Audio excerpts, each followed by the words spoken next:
আমরা সবাই জানি যে এই সরকার চলে যাওয়ার পর লক্ষ্মী ভাণ্ডারের টাকা বন্ধ হয়ে গেছে, আর দেওয়া হবে না। এখন সবার প্রশ্ন যে অন্নপূর্ণার ভাণ্ডার ঢুকবে, কবে ঢুকবে। বাট এখন একটা ভিডিও বিশাল ভাইরাল আর ঘোরাঘুরি করছে যে লক্ষ্মী ভাণ্ডারের অ্যাকাউন্টেই নাকি অন্নপূর্ণা ভাণ্ডার ঢোকানো হবে। এর সাথে সাথে অনেকে কথা বলছেন যে এই মাসে মানে মে মাসে লক্ষ্মী ভাণ্ডারের টাকা ঢোকানো হবে।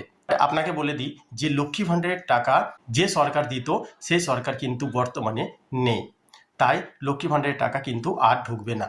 তো অন্নপূর্ণা ৩,০০০ টাকা করে ঢোকার জন্য আমাদেরকে এখন কি করতে হবে, কোন ফর্ম ফিল আপ করতে হবে, কিভাবে ফিল আপ করতে হবে, কোথায় জমা দিতে হবে, এইসব বিষয়ে আমি আলোচনা করব। কিছুদিন আগে মানে ভোটের রেজাল্ট পাওয়ার আগে আপনারা দেখেছেন যে এই ধরনের ফর্ম বিলি করা হচ্ছিল, আর এখানে নাম, ঠিকানা, আধার নাম্বার নিয়ে ফর্ম জমা করা হচ্ছিল, আর বলা হচ্ছিল যে এই ফর্মটা জমা করলেই নাকি ৩,০০০ টাকা করে অন্নপূর্ণা ভাণ্ডার তাদের দিয়ে দেওয়া হবে যারা যারা ফর্ম ফিল আপ করছে।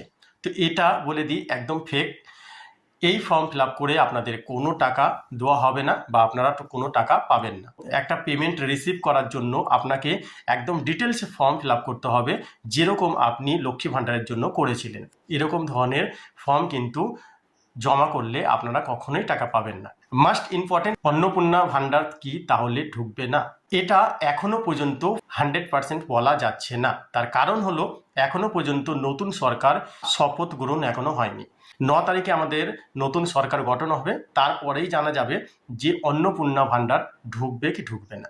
আর এর সাথে সাথে আমি আপনাকে এটাও বলে দিই, যখনই আপডেট খবর আসবে আমি এই চ্যানেলে দেবো। আর কিভাবে ফর্ম ফিল আপ করতে হবে, কোথা থেকে ফর্ম পাবেন, কোথায় জমা করতে হবে, অনলাইনে যদি প্রসেস থাকে তাহলে সেই প্রসেসটা কিভাবে আছে, সেই সমস্ত বিষয়ে আমি কিন্তু আলোচনা করব।